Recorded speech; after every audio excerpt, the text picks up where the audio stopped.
우리 주님의 은혜와 평강이 우리 가운데 함께 하기를 빕니다.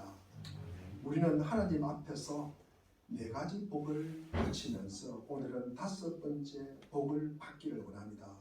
심령이 가난한 자의 복, 애통하는 자의 복, 온유한 사람의 복. 이 세 가지 복은 나 자신을 돌아보는 거예요. 나 자신을 돌아보는 것입니다. 그런데 지난주에 말씀을 드린 의에 줄이고 목마른 사람의 복은 우리가 주님을 바라보는 것입니다. 그러면서 우리가 배부름을 얻는다.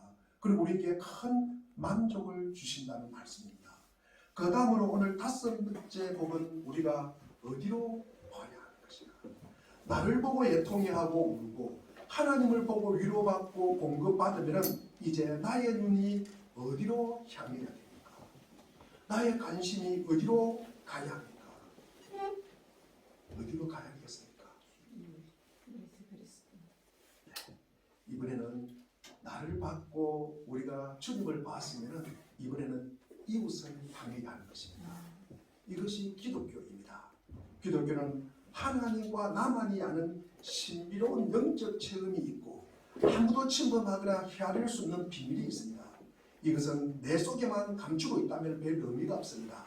이것이 이웃과의 관계에서 드러나지 않으면 우리가 기독교가 아닙니다. 기독교는 반드시 두 개가 붙어 있어야 됩니다. 물론 우리가 하나님과의 관계가 먼저이지만 우리가 하나님과의 관계가 열리면 이웃 관계가 반드시 열려지는 것입니다. 이 두 관계가 동시에 있지 않는다. 이 중에서 한 개만 있다 하면 우리가 가짜일 가능성이 많다. 우리가 하나님을 열렬히 갈망합니다. 하나님과의 관계는 바르게 섰다고 생각을 하는데 이웃과의 관계가 뒤틀려 있어요. 만나면 싸움합니다. 갈등하고 무시합니다. 이것은 우리가 바른 관계를 가지 못하는 거예요. 그리고 사람과의 관계는 너무 잘 친합니다. 사람과의 관계는 너무나 공감도 잘하고 잘 사람들과는 소통하고요. 즐겁게 지내고요. 놀러도 잘 가고 합니다. 그런데 하나님과는 너무나 멀어져 있어요. 이것은 우리가 바른 그리스도인이라고 할 수가 없습니다. 기독교는 하나님과 나와의 관계가 열리면 반드시 이웃과의 관계, 사람과의 관계가 열리게 되어 있습니다. 이것이 얼마나 중요한지를 모릅니다. 사도 바울은 하나님을 만나는 순간에 이런 고백을 하잖아요. 눈이 열려서 자신이 실체를 보는 게요. 내가 어둠 속에 있구나. 내가 사탄의 권세 아래에 있구나. 이것을 보는 거예요. 그래서 어머니의 태에서 가지고 나온 추함과 악함이 빛 대신 주님 앞에서 확 드러나는 거예요. 악한 사람들을 바라보고 분노하고 원하는 것이 이루어지지 않아서 울기도 하지만 주님을 만나고 처음부터 자기의 추함과 그리고 악함과 자기 급성을 보게 됩니다. 자신의 영적 가난을 보고 탄식하며 많이 울게 됩니다. 다른 사람들은 저 겉만 보고 저 사람 참 쓸만하다, 괜찮은 사람이라고 하지만 나는 추하고 악하게 그지없는 제약된 나 본성을 봤습니다. 스스로 한마디로 변호할 수 없을 만큼 허물과 부패가 큰 것을 봅니다. 그러한 사람은 이제 옆 사람을 전혀 다른 눈으로 보게 됩니다. 자신이 그런 사람이라는 것을 인식하면 다른 사람을 우리가 비방하고 비판할 수 있습니까? 절대 그럴 수 없습니다. 이전에는 말과 행실만 가지고 다른 사람을 평가하고 외적인 조건으로 대했습니다. 나의 마음에 들고 뭔가 잘 맞으면 훌륭하고 좋다고 생각을 했습니다. 그런데 주님 안에서 자신의 실체를 보고 나니까 사람의 다른 부분이 보이기 시작하는 것입니다. 거친 말과 무례한 행동과 뾰족뾰족한 행위 이면에는 다른 무엇이 보이는 거예요. 하나님의 형상을 따라 지음을 받았음에도 죄와 마귀와 그리고 세상의 논리 앞에서 한 번뿐인 기죽한 인생을 돈과 평판에 쏘으며 살고 있다는 사실을 깨닫게 되니 옆 사람을 이전과는 다른 눈으로 보게 된다는 것입니다. 그의 말과 현실만 보지 않고 영혼의 피폐함과 굶주림과 목마름을 보면서 그를 불쌍히 여기고 아끼게 된다는 것입니다. 우리가 사진 이 하나를 보겠습니다. 이 사진이 무엇입니까? 7.8 강진이 덮친 튀르키예 남부 카라마마슈라에서 건물 잔해에 깔려 숨진 15살 딸의 손을 이 살아남은 아버지가 놓지 못하고 있는 모습입니다. 우리가 이 모습을 보면은요, 우리가 긍휼이라는 것은 인간의 고통에 대한 자연스러운 반응입니다. 사실은 이것이 인간이에요. 우리가 슬픈 것을 보면 눈물을 흘리고 좋은 것을 보면 박수 치는 것이 인간의 모습이에요. 우리가 우크라이나 전쟁의 참상이나 튀르키예 지진으로 인해서 잔해에 깔린 채 56시간을 모유를 수유했다는 보도를 접합니다. 힘없는 노인이나 굶주린 어린 아이들을 보면서 긍휼을 느끼지 않는 사람이 어디 있겠습니까? 인간의 속성 중에서 긍휼을 빼면 인간이 아닙니다. 그러니까 우리는 인간답다는 것은 저 사람은 참 긍휼이 많다 이런 의미입니다. 하지만 인간답다는 것과 긍휼이 많다는 것을 우리가 동일시한다 하는데 왜 인류는 갈등할까? 왜 인류는 전쟁이 일어날까? 제가 일주일 내내 이 마음이 떠나지 않았습니다. 인간일지언데 긍휼이 있을지언데 왜 미움과 억압으로 찢겨져 가는가? 우리는 왜 우리들 가운데 굶거나 추위 때문에 그리고 혹은 쉼터가 없어서 고생하는 사람들이 그렇단 말인가? 우리는 신문에 접합니다. 우리는 왜 이렇게 주위의 이웃들에게 고독사가 많은지, 왜 우리는 인종적, 성적 그리고 종교적 차이로 인해서 서로에게 다가가지 못하고 함께 공동체를 이루지를 못할까? 왜 수많은 사람들이 소외와 분열, 외로움에 시달려 있을까? 왜 우리는 서로에게 상처 주고 괴롭히고 죽인단 말인가? 세상은 왜 이렇도록 혼란스러운가? 긍휼이라는 개념이 순진하고 낭만적인 것인가? 제가 일주일 내내 이 마음이 떠나지 않았습니다. 이 긍휼이라는 것이 최소한의 비현실적인 생각인가? 그리고 이 긍휼이라는 것이 실패하고 연약한 자의 모습일까? 만일 중요한 사안에서 우리가 진정으로 이 긍휼을 많이 가진 사람이 우리가 결정을 한다면 우리 인류의 문명은 망할까? 생존하지를 못할까? 긍휼이란 우리가 기껏해야 이 경쟁적인 생존 세계의 아주 작은 부속품에 불과한 것일까? 제가 그런 생각을 지금도 제가 끊이지 않습니다. 우리는 이런 질문을 할 때 우리가 긍휼을 어떻게 이해하고 있는지에 대해서 좀 더 우리가 진지하게 살펴볼 필요가 있다. 긍휼을 우리가 영어로 뭐라고 합니까? compassion이라고 합니다. 우리 라틴어로 보면은 페티쿰이라고 합니다. 페티라는 말은 우리가 당하다, 고통받다라는 뜻입니다. 쿰은 뭐와 함께. 우리가 이 단어를 합하면은 함께 당하다, 함께 고통받다라는 의미가 긍휼입니다. 긍휼은 우리에게 상처가 많은 곳으로 가는 거예요. 고통 있는 장소로 들어가라. 깨진 아픔과 두려움, 혼돈과 고뇌를 함께 나누라고 촉구하는 것입니다. 긍휼은 우리에게 비참한 상태에 있는 사람들과 함께 울부짖고 어려운 사람들과 함께 슬퍼하면서 눈물 흘리는 자들과 함께 울라고 합니다. 긍휼은요, 우리에게 연약한 사람들 앞에서 우리가 힘센 자랑하라고 하는 것이 아니라 연약한 사람들과 함께 연약해지라고 하는 것입니다. 상처 입기 쉬운 사람 앞에서 나는 절대로 상처받지 않는다고 힘줘서 주먹을 불끈 쥐는 것이 아니라 상처 입기 쉬운 자들과 함께 상처 입기 쉬운 사람이 되는 것이다. 힘없는 자들 앞에서 내 능력을 과시하는 것이 아니라 힘없는 자들과 함께 힘없는 자가 될 것을 요구하는 것입니다. 긍휼이란 우리가 인간됨이라는 상황 속에 푹 잠기는 것을 의미합니다. 이런 의미에서 긍휼을 바라보노라 하면 우리가 긍휼에는 평범한 친절 그리고 부드러운 마음씨 이상의 것이 거기는 분명히 들어있다는 것입니다. 우리는 누가복음 23장 34절에 그때 예수께서 말씀하셨다. 우리 같이 한번 읽어보겠습니다. 시작. 그때 예수께서 말씀하셨다. 아버지 저 사람을 용서하여 주십시오. 저 사람은 자기가 무슨 일을 하는지를 알지 못합니다. 그들은 그들을 벗어 요하실 수 없으며 가졌다.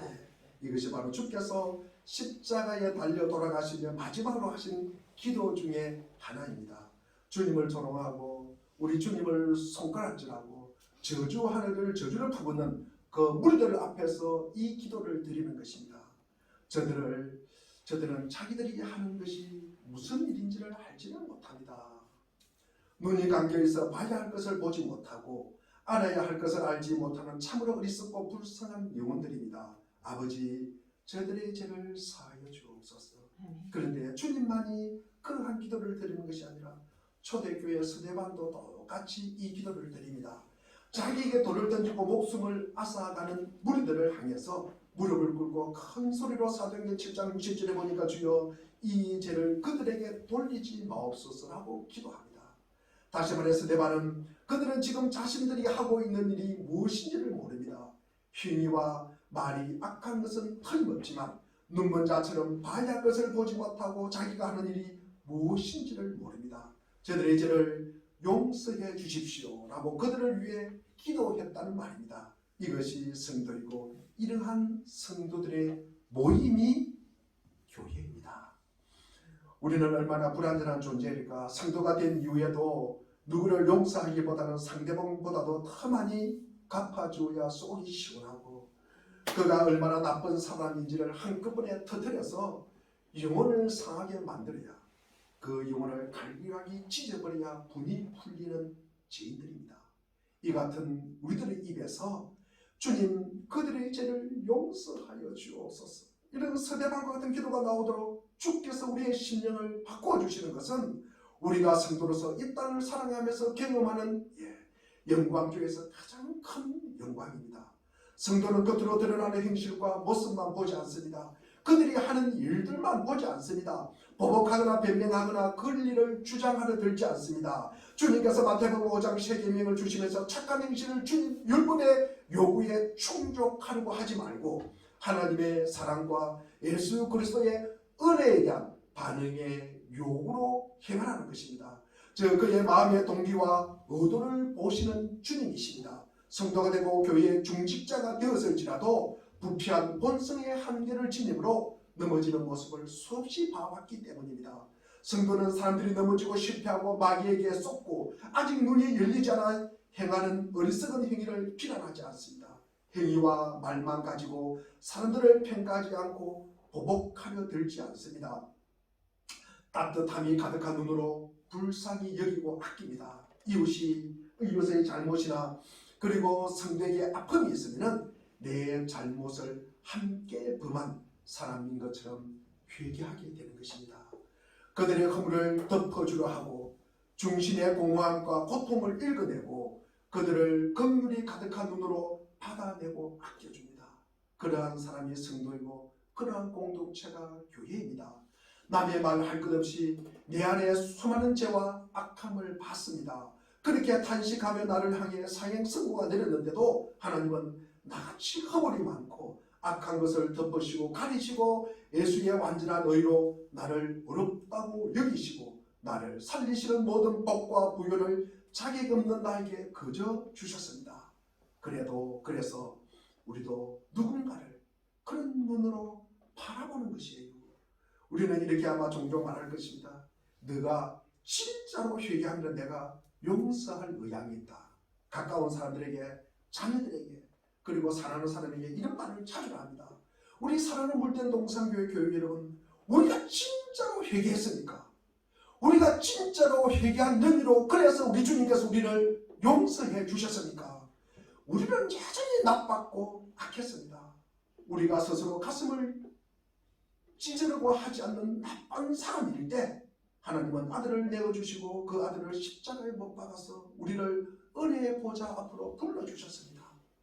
가슴을 찢고 돌아오는 것은 그 사람의 몫이지만 우리는 사람들을 불쌍히 여기고 절대로 포기하지 않는 것은 우리의 몫입니다.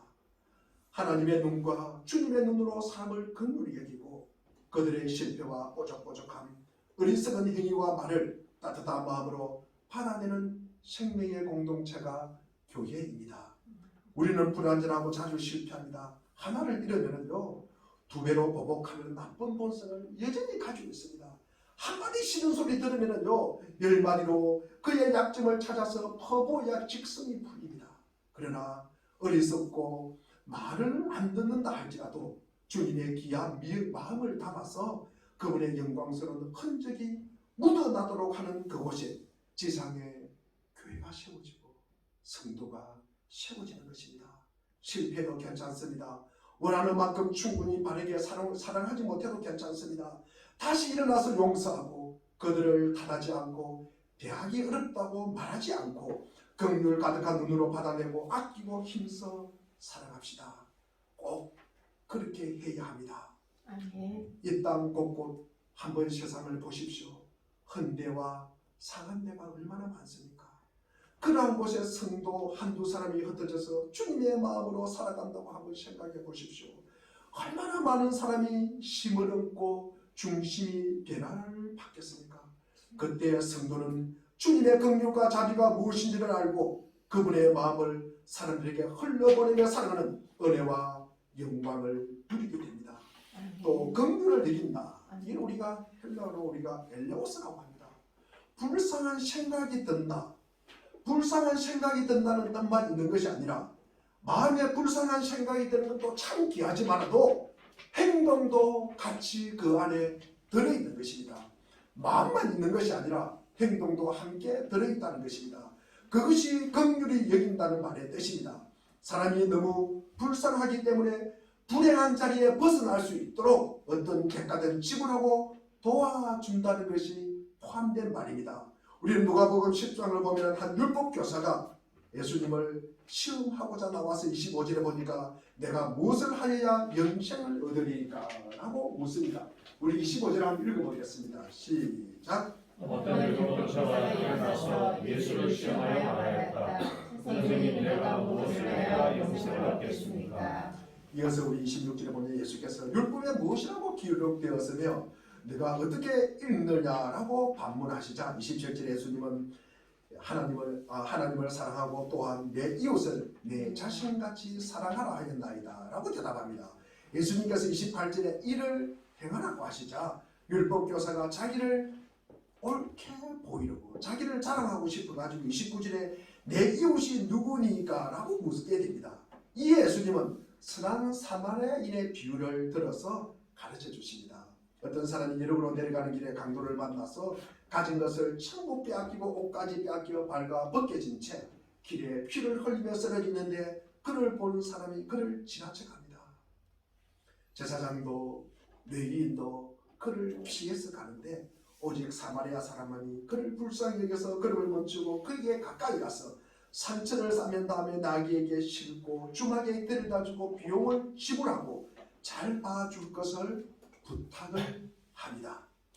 사마리아 사람은 응급조치만 한 채 제가 갈 길이 바빠서 이제 어쩔 수 없네요 하면서 가버리지 않고 자기가 비용을 내어 거처와 양식을 준비해주고 떠납니다. 이 같은 사마리아 사람이 긍휼을 베푼 대표적인 사람입니다.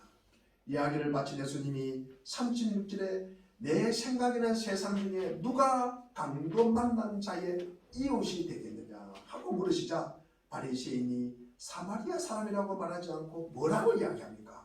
37절 한번 읽어보겠습니다. 37절 시작. 그가 대답하였다. 자비를 베푸는 사람입니다. 예수께서 그에게 말씀하셨다. 가서 너도 이와 같이 하여라. 우리 37절에 보면은 주께서 가서 너도 이와 같이 하리라고 말씀합니다. 우리가 율법교사는 어떻게 물어요? 누가 내 이웃입니까? 늘 내 중심이에요. 내 중심. 나를 기준으로 해서 내 이웃이 누구입니까? 이렇게 묻습니다. 그런데 우리가 36절에 보니까 주님은 우리가 어떻게 물었는지가 보겠습니다. 36절 한번 읽어보겠습니다. 시작. 너는 이 세상 가운데서 누가 강도만한 사람에게 이웃이여 주라고 생각하느냐? 누가 강도 만난 사람이 주체가 될 거예요. 강도 만난 사람을 기준으로 해서 그 이웃을 갖다가 말씀을 하는 것입니다. 그래서 우리가 어려움을 당한 이웃에게 초점을 맞춰서 율법교사의 시각을 교정해 주십니다. 그런 자들에게 사마리아인처럼 긍휼을 베풀어 줄 것을 요청합니다. 거기까지 우리가 들어가야 우리가 율법의 본질적인 정신까지 제대로 지키는 것입니다. 우리가 서기관이나 바리새인들이 왜 욕을 얻었습니까? 이 사람들은요, 내가 율법을 지켰다. 그게 늘 자기가 만족을 하는 거예요. 내 율법의 요구에 충족만 하면 된다. 행위의 결과만을 갖다가 보고 말하는 것입니다. 그런데 예수님은 새 계명을 주실 때 행위의 결과만이 아니라 그 행위의 동기와 그 마음조차도 중요하게 심판하겠다고 새 계명에서 주님께서 말씀을 하십니다. 자기 바빠 저마다 분주히 살아가는 이 시대에 가던 길을 멈추고 아픈 사람을 불쌍히 여기고 손을 내밀어 필요를 공급할 이웃이 되실 수가 있겠습니까? 바로 옆에서 힘들어하는 그가 나의 사랑과 섬김을 필요로 하는 사람입니다. 선천적으로 섬기기 까다롭고 못된 사람이기 때문에 그런 건 아닙니다. 사랑과 긍휼이 많이 필요한 사람일수록 더 까칠까칠하고 더 뾰족뾰족합니다. 그저 마음이 통하는 몇 사람과 잘 지내는 것으로 내가 이웃 사랑을 실천한다. 이웃 사랑을 실천한다고 만족해서는 안 됩니다. 이 세상 사람들이 하듯이 남들이 다 그렇게 살지만 나는 다르게 살아. 나는 달라. 자기 의에 빠져서 만족하고 기뻐하는 것은 아무 의미가 없습니다. 이것은 의미가 없다기보다는 기독교를 모욕하는 것입니다. 그런 식으로 성도이양 하면서 나중에 하나님 앞에 갔을 때 아마 종아리가 통통 붙도록 맞을 것입니다. 남들과 다른 수준의 삶을 살기 때문에 내가 더 윤리적이고 내가 더 도덕적이고 내가 더 신앙적이고 내가 더 그리스도인적이라는 그것 때문에 만족한다면 아직 기독교가 말하는 수준의 초보에도 입문하지 못한 것입니다. 내가 값을 치르고 희생하더라도 그들의 불쌍한 자리를 면하게 해주고 싶어하는 행함과 그들을 불쌍히 여기는 마음이 붙어 있는 것이 긍휼입니다. 이러한 사람은 이 땅을 살아가는 동안 하나님의 긍휼을 수없이 아마 경험하게 될 것입니다. 남에게 긍휼을 베풀어야 하나님께서 내게 긍휼을 베풀어 주신다는 말이 아닙니다. 내가 먼저 긍휼을 베풀어야 그에 대한 보상으로 하나님의 긍휼을 끌어낼 자가 이 세상에 누가 있겠습니까? 하나님은 긍휼을 당연히 나에게 부어주어야 돼요. 이렇게 하나님을 강요하고 하나님을 억압할 사람이 누가 있단 말입니까? 내가 하나님의 긍휼을 팔아내는 조건으로 내가 긍휼을 베푼다는 건 아닙니다. 내가 긍휼을 베풀었기 때문에 반드시 하나님도 긍휼을 베풀어야 한다는 건 아닙니다. 우리의 조건이나 자격이나 그리고 공로로 하나님의 긍휼을 얻을 수는 없는 것입니다.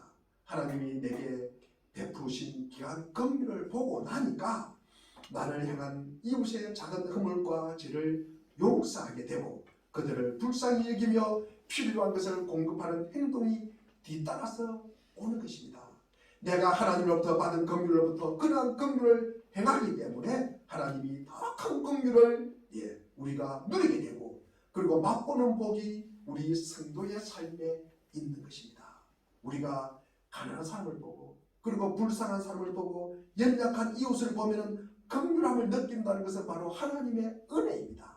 하나님이 주신 선물입니다. 성경은 얼마나 많은 곳에서 우리에게 이런 진리를 가르치는지 모릅니다. 우리 10편 18편 25절을 우리가 이 5절을 보면은 자비로운 자에게는 주의 자비로우심을 나타내며 완전한 자에게는 주의 완전하심을 보이시며 잠언 14장 21절을 우리 한번 읽어보겠습니다. 잠언 14장 21절입니다. 시작. 이웃을 멸시하는 사람은 죄를 범한 사람이지만 가난한 사람에게 은혜를 베푸는 사람은 복이 있는 자라니라. 야고보서 1장 우리가 13절에도 보면은 긍휼을 행하지 아니하는 자에게는 긍휼 없는 심판이 있으리라. 긍휼은 심판을 이기고 자랑하느니라. 주님께서 말씀하시는 복 있는 성도의 모습으로 우리가 이 땅을 살아가시기를 바랍니다. 가치관이 전도되고 혼란스러워진 세상에서 어떤 대가를 지불해도 우리가 꼭 붙들어야 할 핵심적인 가치는 하나님과의 바른 관계임을 우리는 잊어서는 안 됩니다. 의에 줄이고 목마른 사람에게 하나님과의 바른 관계가 열리고 하늘로부터 부어지는 복과 공급으로 인해서 배고픔과 목마름이 해소되고 우리의 삶에 어떤 부여와 아름다움이 있는지를 드러낼 길이 우리에게 보이시고 그것이 열려진다는 것입니다. 하나님으로부터 받은 긍휼로 상처 많은 세상을 긍휼히 여기시고 치유하는 귀한 은혜가 이 땅 끝까지 흘러갈 수 있게 되기를 바랍니다. 이것뿐만 아닙니다. 우리가 디모데후서 우리가 1장 16절과 우리 18절 말씀을 우리 한번 읽어보겠습니다. 시작. 원하시어 오시고 우리 집에 자비를 베풀어 주시는 입니다. 그는 여러분에게 용기를 북돋아 주었고 내가 세상 사람에게 이것을 부러워하지 않았고 로마에 와서는 더 열심히 나를 찾아 만나봤습니다. 그날의 주님께서 그에게 자비를 내시기를 바랍니다. 그는 그가 이것에서 얼마나 많이 복을 받는지를 잘 알고 있습니다. 이 내용은 바울이 로마 감옥에 있을 때 자기를 불쌍히 여겨서 방문한 이 오네시포로를 갖다가 회상하면서 그에 관한 글을 적습니다. 그런 다음에 그날에 18절에 그날에 주께서 긍휼을 그에게 베풀어 주시기를 바랍니다 라고 덧붙입니다. 이 그날에는 최후의 날입니다. 최후의 날. 우리는 모두 긍휼이 아마 필요할 것입니다. 종말의 날에, 마지막 날에 우리가 모두 하나님의 심판대 앞에 서서 몸으로 행한 행실의 기록을 직고할 때, 우리가 바른 말을 할 때 이 긍휼이 반드시 필요할 것입니다. 예수 그리스도의 은혜가 우리 속에 있다면 주의 영이 우리들에게 속에 있고, 우리가 긍휼을 하다면 우리는 그 날에 긍휼을 받을 것입니다. 우리의 행함이 아니라 하나님의 은혜가 나를 긍휼하게 만드는 것입니다. 아멘. 내가 긍휼하지 못하다면, 내가 긍휼함이 없으면 우리가 이것을 무엇으로 우리가 설명을 하겠습니까? 우리가 무슨 설명이 아마 필요하겠습니까? 여기에는 한 가지 설명밖에 없습니다. 내가 긍휼하지 못하다면 나는 하나님의 은혜와 긍휼을 이해하지 못하는 거예요. 이것을 경험하지 못하는 것입니다. 즉 나는 그리스도 밖에 있는 거예요. 아직 제 속에 있는 것입니다. 용서를 받지 못한다는 그런 의미입니다. 그러면 우리가 어떻게 긍휼을 베풀 수가 있을까? 우리가 작은 공동체를 통해서 평생 동안 그리스도의 영성의 삶을 살아간, 이것은 늘 과제로 삼고 한평생 살아가신 분 누구세요? 헨리 나우엔입니다. 헨리 나우엔은 용서의 삶을 살고자 하는 사람, 용서를 자기 삶의 스타일로 삼고자 하는 사람에게 세 가지 중요한 권면을 합니다. 첫째로 뭐라고 기록되어 있습니까? 묵상하라. 묵상하라. 용서의 삶을 살기를 원하십니까? 그러면 묵상하시기를 바랍니다. 무엇을 묵상합니까? 우리 주님께서 나를 어떻게 용서해 주셨는가를 묵상하시기를 바랍니다. 하나님께서 어떻게 나를 있는 모습 그대로 받아주시고 나를 용납하고 나를 용서해 주셨는지, 나를 향한 그 하나님의 사랑을 묵상하십시오. 그 하나님의 용서를 묵상하십시오. 그러면 나는 그 용서의 빚진 자, 그 사랑의 빚진 자임을 알 수가 있습니다. 우리 마태복음 18장에 보면 예수님께서 말씀하신 이 용서의 비유 가운데 이런 비유를 아마 우리는 기억하실 것입니다. 어떤 사람이 1만 달란트라는 어마어마한 빚을 졌습니다. 그런데 그가 그 빚을 주인으로부터 탕감을 받게 됩니다. 이 얼마나 감격스러운 해방입니까? 그는 그런 빚을 용서받은 과거를 가지고 있었습니다. 그런데 1만 달란트 탕감받은 그 종이 자기가 불과 100데나리온의 작은 빚을 지고 있는 사람에게 용서하지 못하는 모습을 주님께서는 지적하고 있습니다. 이것이 우리의 모습이 아닐까? 이것이 나의 모습이 아닐까? 하나님이 나를 어떻게 받아주시고 어떻게 용서해 주셨는지를 묵상해 보십시오. 두 번째로는 결단을 하셔야 합니다. 우리가 이웃을 용서하기로 결단을 해야 합니다. 내가 싫은 사람을 용서하기로 결단을 해야 됩니다. 어떻게 결단합니까? 조건 없이 용서하겠다는 것을 결단해야 된다는 것입니다. 조건이 있으면 우리가 용서할 수 있습니다.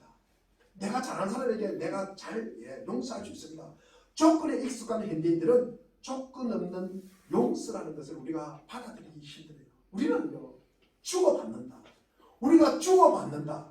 주는 것이야 받는 것이다. 기본 앤 테이크. 이것이 우리가 공식처럼 우리가 여기고 살아갑니다. 이것을 우리가 패턴처럼, 아주 우리가 습관처럼 우리가 익숙하게 살아갑니다. 요즘 시간에 이런 현대인들의 삶을 풍자하기 위해서 용서받지 못할 사람들의 시리즈가 있어요. 제가 찾아봤습니다. 많은 것이 있는데 그 중에서 특별히 우리가 이게 남녀 간의 차이를 갖다가 많이 이야기하는 내용이 있더라고요. 그 내용을 빼고 머리카락이 없는 남자는 용서해도 머리 속에 든 것이 없는 남자는 용서할 수 없다.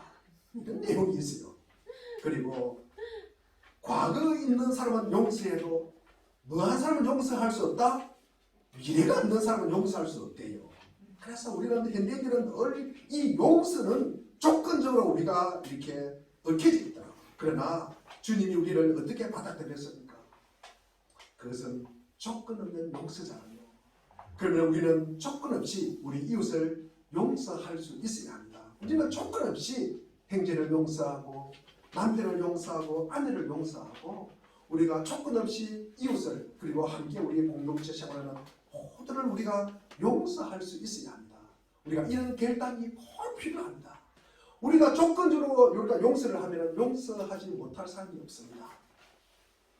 우리 믿음의 사람은 우리가 조건 없이 용서하는 것이 우리 주님의 의도이고 말씀입니다. 세 번째로 기도하라입니다. 누군가가 우리가 용서하지가 되지 않습니까? 우리가 그를 위해서 기도하십시오. 기도하는 사람은 용서할 수가 있습니다. 아무리 내 마음에 상처를 입히고 내 삶의 자리에 무거운 부담을 주었던 사람일지라도 그를 가슴에 품고 기도하십시오. 그러면 용서가 됩니다. 우리도 가끔 살다가 보면은 저도 살다가 보면은 싫은 사람이 있어요. 그러나 어떤 사람을 보면은요 싫은 사람이 없는 것 같은 사람이 있어요. 저 사람은 내가 물어보고 싶어요. 세상에 싫은 사람이 아무도 없으세요? 이렇게 묻고 싶어요. 아직 물어보지는 잘 못했지만도 그런 사람이 있어요. 그런데 제가 책을 뒤져보니까 어느 신학자가 이런 말을 썼더라고요. 싫은 사람이 없는 것이 아니라 싫은 사람이 있는 것 같은 모습을 우리가 느낄 수가 없대요. 왜 그럴까? 어째서 그럴까? 기도해서 그렇대요. 기도해서 그렇대요. 우리가 지난번에 우리 세가족 공부할 때 이만큼 두꺼운 기도라는 책을 갖다가 우리가 요약해서 공부를 했습니다. 그 내용 중에 그런 내용이 나와요. 기도하면요 사람을 품는 것이 넉넉해지는 것입니다. 그래서 우리는 불쌍히 여겨 주시옵소서라고 기도하는 거예요. 기도하면요 인간관계가 순화가 된대요. 인간관계가 순화가 됩니다. 기도하면 자기 중심적 사고에서 타자 중심적으로 그 사고가 바뀌는 거예요. 즉 다시 말해서 그 사람의 입장이 되어서 그 사람을 이해하려고 한다는 거예요. 기도를 하면. 그래서 우리는 새벽마다 우리가 기도합니다. 똑같은 기도일지라도 그 같은 기도일지라도 계속 기도를 합니다. 하나님의 시각으로 모든 존재를 바라보는 것이에요. 그리스도는 기도하는 과정을 통해서 어려움을 끼치는 인물이나 곤란한 상황을 주님과 나란히 서서 바라보게 되는 거예요. 기도하면 내 마음속에 맺힌 상대방에 대한 미움과 도끼가 빠져나가는 것입니다. 기도하면요 상대방의 입장이 되어지는 거예요. 그리고 나면 얼마 후에 넉넉한 마음으로 상대방을 바라보게 됩니다. 강은교 시라는 분이 있어요. 그분이 쓴 시 중에 우리가 물이 되어라는 시가 있습니다. 이 시에 얼마나 좋을까? 흐르는 물로 만날 수가 있다면 꼭 중간에 내용에 보면은 그러나 우리는 지금 불로 만나려고 한다. 미움의 불, 정오의 불을 태우면서 불길 속에서 만나려고 한다. 벌써 수시된 때 하나가 세상에 불타는 것들을 쓰다듬고 있나니 이 시의 마지막 부분에 저 불이 지난 뒤에 흐르는 물로 만나자. 흐르는 물로 다시 우리가 만날 수 있다면 얼마나 좋을까? 얼마나 좋을까? 기도가 그것을 가져다 줍니다. 주께서 나를 어떻게 용서하시는지를 묵상하십시오. 조건 없는 용서를 결단하십시오. 그리고 기도하십시오. 그러면은 나는 마침내 넉넉한 가슴으로 내 이웃을 사랑하는 내 이웃을 사랑으로 우리가 바라볼 수가 있는 것입니다. 우리가 팔복을 보면서 나의 죄됨을 보게 됩니다. 나의 불완전함 그리고 나의 허물을 갖다가 더 선명하게 보게 됩니다. 그리고 나의 하나님의 전능하심을 우리가 알게 되는 거예요. 그리고 이웃의 소중함을 깨닫게 되는 것이 우리의 삶의 여정입니다. 우리가 이렇게 성화가 되어간다는 것입니다. 그러면 우리의 신앙이 더 맹로해지고요. 더 우리가 분명해지는 것입니다. 삶이 더 깊이 뿌리를 내리게 되는 것을 의미합니다. 제가 교회를 처음 다녔을 때 목사님 이런 말씀을 해요. 말씀이 살아 역사해야 된다고. 그것이 도대체 나에게 와닿지 않았습니다. 말씀이 어떻게 살아 역사할 수 있을까? 제가 지금 그것이 조금 이해가 됩니다. 지금 조금 이해가 됩니다. 우리가 말씀이 살아 역사한다는 것이 어떤 것인지를 우리가 내 삶 속에서 이것이 더 선명하게 되어가는 거예요. 우리가 주님을 만나면 만날수록 그것이 흐리멍텅하게 있다가 말씀이 나를 갖다가 어떻게 움직여가고 있는지를 이것이 더 선명하게, 더 분명하게, 더 명확하게 우리가 알게 되어가는 과정이 우리의 성화의 과정입니다. 그러니까 우리는 더 하나님을 구하고 하나님을 더 이해하고 하나님을 더 사랑해야 됩니다. 이를 통해서 하나님뿐만 아니라 자신의 인생도 삶도 그리고 타인에 대한 이해도 더 깊어지는 게요. 또한 성도로서 성장해 간다는 것은 다른 사람을 사랑하는 것을 배워가는 것을 의미하는 것입니다. 다시 말해서 다른 사람의 삶이 나에게 얼마나 중요한지를 깨닫게 되는 거예요. 이웃이 얼마나 중요한지를 깨닫게 된다는 말씀입니다.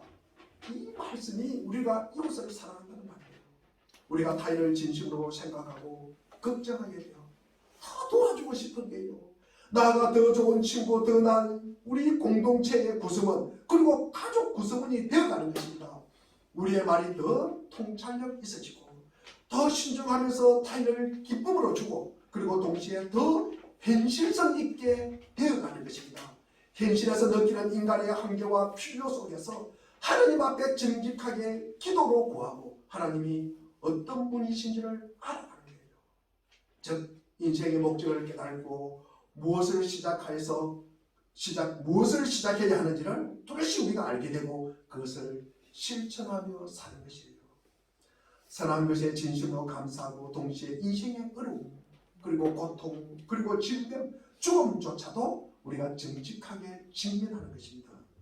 다른 사람을 더 사랑하고 삶에서 더 기쁨을 느끼고 더 뚜렷한 목적을 갖는 것만큼 우리의 삶과 직결되는 것은 없어요. 또한 더 지혜로워지고 삶에서 희망과 믿음을 가지고 살아가는 것만큼 우리 일상에 유익한 것이 없기 때문입니다. 우리가 이 하나님의 긍휼을 입어 용서함을 받아서 예수 그리스도를 구주와 주님으로 믿고 하나님을 아버지라 부르고 이 삶을 우리가 살게 되었다면 이제 우리는 하나님 없이 살고 있는 불신앙의 이웃들에게 이렇게 긍휼의 복음을 전해야 할 것입니다. 하나님은 여러분을 불쌍히 여겨주시고 긍휼히 여겨주십니다. 여러분은 용서받을 수가 있습니다. 여러분은 하나님의 사랑을 입을 수가 있습니다. 이렇게 긍휼의 복음을 전하는 사람은 온 세상을 바라보며 우리가 이렇게 기도할 수가 있습니다.